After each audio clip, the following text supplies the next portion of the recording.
Hi guys, welcome back to Bumf Box, and today's something a bit different. I'm usually doing my blind bag openings and toy reviews, but today, still going to be using toys, but we're going to have a look back at, in my opinion, the sad truth behind WWF, or now known as WWE, wrestling figures from the early 90s.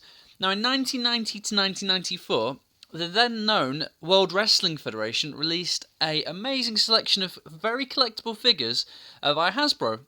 And these were very caricature style figures. If you look at some of the examples here, they are amazing figures, and they really grab people's attention. They all had like a little finishing move, and there's only a small amount of them, not like the elite figures of today where there's hundreds of them. There's only a small batch of these. There's around 100 in total, but there's only, I think, 69 figures actually immortalised back then. Some of these people like Hulk Hogan, Bret Hart, Ultimate Warrior, Macho Man had like 4 or 5 different figures, but there's only, I believe, 69 wrestlers actually included as it stands. Now, this is the bit where it gets a bit sad, because I didn't know this until I looked back going through my figure collection. 19 of those 69 wrestlers are sadly no longer with us. That is a crazy statistic. So around a third of the wrestlers that was made as figures just over 20 years ago are now dead. And that is a disgusting statistic. That is horrible. These are figures, these were my heroes. These figures meant the world to me. I cherished these. Where I grew up in England, there wasn't many people who were wrestling fans back then. It was coming back up, but it wasn't the Attitude Era yet. It was nowhere near. So people weren't that bothered by it. But the steroid trial that came out in 1994 showed a bit of a highlight on what happened, but I don't believe it did justice to the memory of these men. So I'm going to have a little look today and maybe tell you a few things you maybe not already know, and we'll have a little look and see a bit more of the true story behind professional wrestling from that era. We're going to start with the front row here and work our way along. Now, Lex Luger, we're going to start on a high note. Lex Luger was more of a bodybuilder than a wrestler by looking at the man. He was in WCW and WWF at the time, and he was one of the big marquee main eventers, and he had known issues with steroids and substance abuse. Luckily, in later life, he found Christianity, and in his own words, due to his faith in the Christian faith and his new religion, he was able to turn his life around, and luckily, stay clear and move on with his life. And he now does interviews, he's happy talking about things. This is one of the rare, sadly, incidents where this has happened. Shawn Michaels is more of a notable modern face of wrestling. Like Luger as well, he found Christianity and he was able to recover from a bad back injury and substance abuse issues. And in his own words, yet again, his newfound religion helped this. He did fail a drugs test in the early 90s as well. This was quite a public one. This is one of the first ones that came out, and he was one of the smaller wrestlers that was giving a push. Like Bret Hart, after the big steroid scandal, Hulk Hogan, Macho Man, Ultimate Warrior, all these guys were told to trim down, and they kind of took a backward seat for a little while the smaller guys took the heat off the company. But even Shawn Michaels himself, one of the smaller guys, still did have a public failing. Next, Legion of Doom. Now, this one shocked me. I didn't really know too much about the steroid past of the LOD, but Legion of Doom in the 80s, they were untouched. They were by far the best tag team in professional wrestling, by a mile. They would come down to the ring on the motorbikes. What a rush! And they would have the pads on, the spikes, face paint. They were so far advanced for their time. They were amazing. Their popularity went into the 90s, but in their early careers, even they had dabbled with steroids.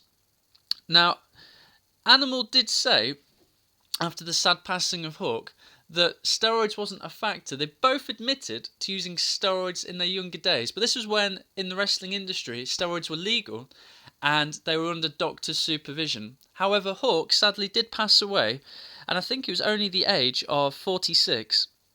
Now, 46 is no age, and it was a heart attack that killed him, but there is a massive link to wrestlers dying due to heart failure and heart attacks due to the strain from substance abuse. Now, it's not always the number one leading factor, but it's clinically proven that substance abuse and steroid abuse is known to weaken the heart.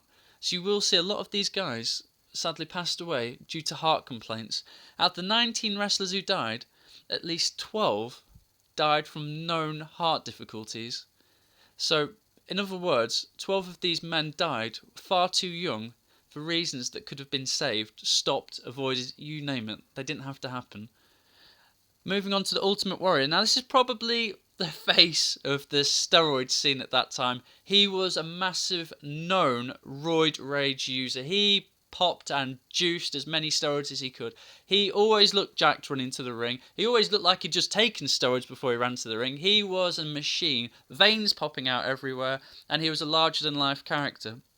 Now, this is kind of summed up better by Bret Hart, one of his massive colleagues at the time. And Bret said after the Ultimate Warrior's passing, this is a statement: "I don't think it would be a surprise to have known he took steroids for a long time, and I don't know if he ever stopped." Now, I did come back to the WWE, and luckily they didn't have to do a posthumous induction into the Hall of Fame like they did with China recently, which is another damn shame. Luckily, the Ultimate Warrior, who was acknowledged post incidents with his heart, and he had the fanfare he deserved. But even then, he did kind of look very, very muscular and brawny, so Bret might be onto something there, and if that's the case, that's even more sad. Next, we go on to Rick Rude. Rick Rude was only 40 years old when he succumbed to, yet again, more heart problems. It's just a very, very, very sad story. He was one of the heel characters of his time, and he was amazing. He portrayed that character brilliantly. He could have done that in any generation. Imagine like a very physique-bound Randy Orton with that kind of edge and that charisma. He was amazing. He looked like a bodybuilder. The fans loved him, and they loved to hate him as well. And he could talk the talk. He had the full package. He was very, very good. His nickname was the Ravishing One, and as you can imagine, he did take steroids to help get that physique.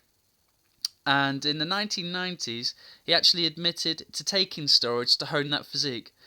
Now, this is where it gets a bit sad. He died of heart failure as well, and he was on the comeback of his wrestling career at the time. He'd been in WWF, WCW, and ECW, and was just making his comeback, and sadly, that's when it kicked in. Yet again, you're asking yourself, is this another one that could have been stopped? Yes, of course it could. Hulk Hogan was caught around the early 90s, around the time of the steroid trial. He was brought out for a little while, and the muscular-bound 24-inch python's brother, his arms got reduced down. He came back looking more like a trimmed basketball player. He still had the height, but obviously his arms were so much more streamlined. You could tell the bulk and the mass had gone.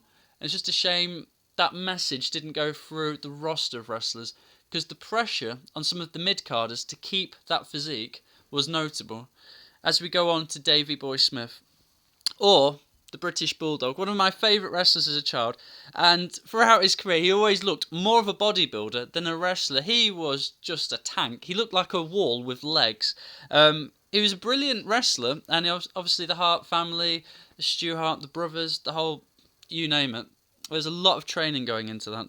But upon his passing, yet again, a cocktail of steroid substance abuse and a weak heart, sadly.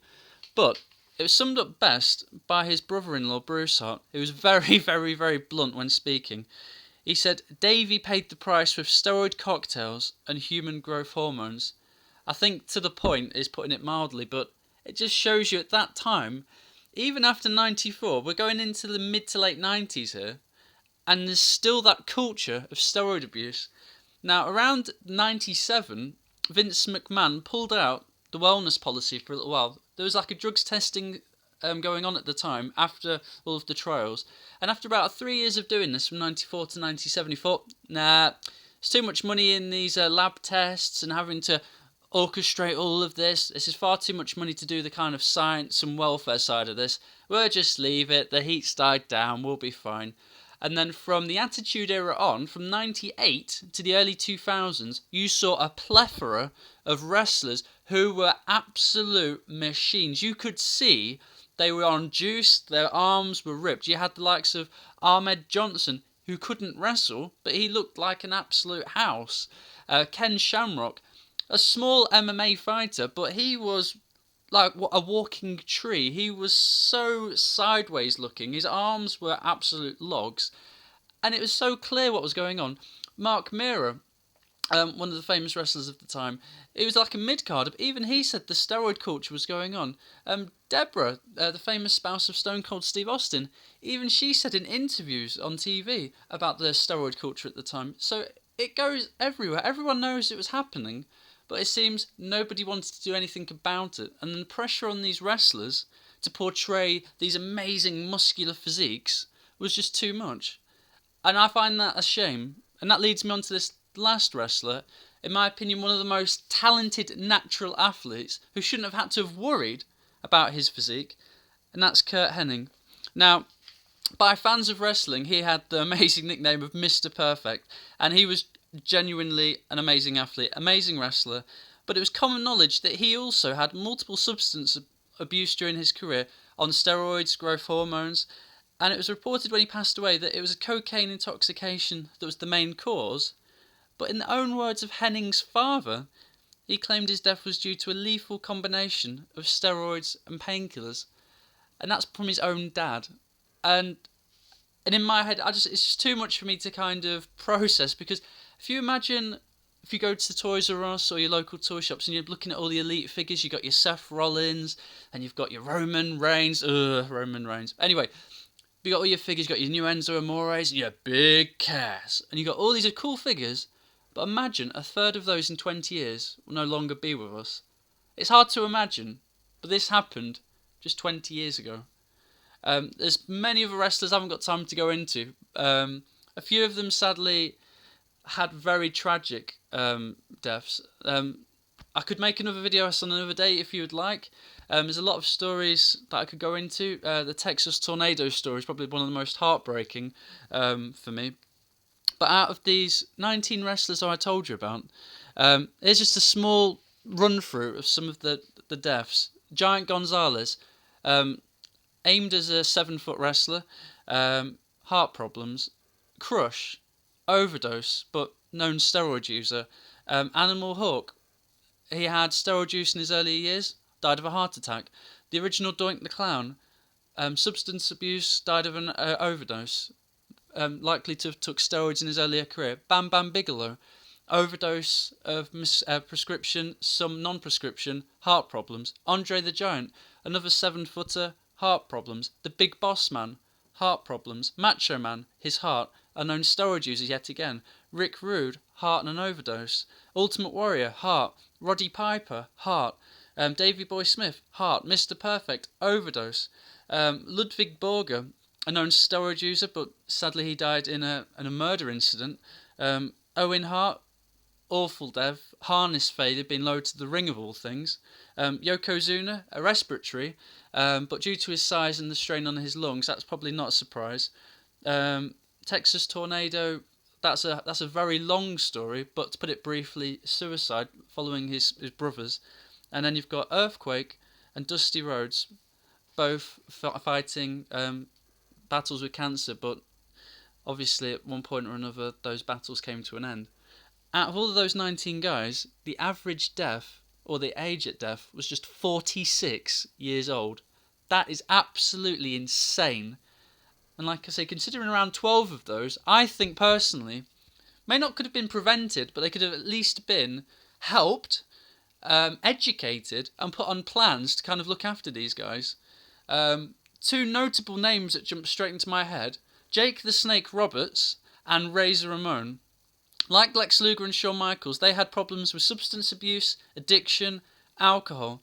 They would have probably likely had steroids around that time in the early 90s as well, but their problems with addiction was very, very well publicised. Now, did the wrestling organisation, WWF at the time, now known as WWE, help them? Did Vince McMahon go, oh my god, these are guys that have given me so much, let's help them, let's turn them into ambassadors, let's get them rehab, let's bring them back in and use them for storylines, let's look after these guys? No. They hung them out to dry, and they both very, very nearly became statistics. Luckily, Diamond Dallas Page has become a bit of a saviour. He saved them both, took them to his retreat, and I say saved, he did. He gave them a second chance in life. And That's wrong. You shouldn't have had to have done that. Someone shouldn't have had to have stepped in and done that when you've got a multi-million pound, maybe £1 billion industry with all the facilities there to have helped them. And after all they've done and given, the concussions, the injuries, I can't really see why that would have been such a hardship to have helped these guys. Anyway, bit of a different video this one, but I thought I had to do it because there's a lot of wrestling on TV at the moment, it seems, and I thought, well, these guys needed a bit of information passed on them. Until next time, guys, like and subscribe. Bye.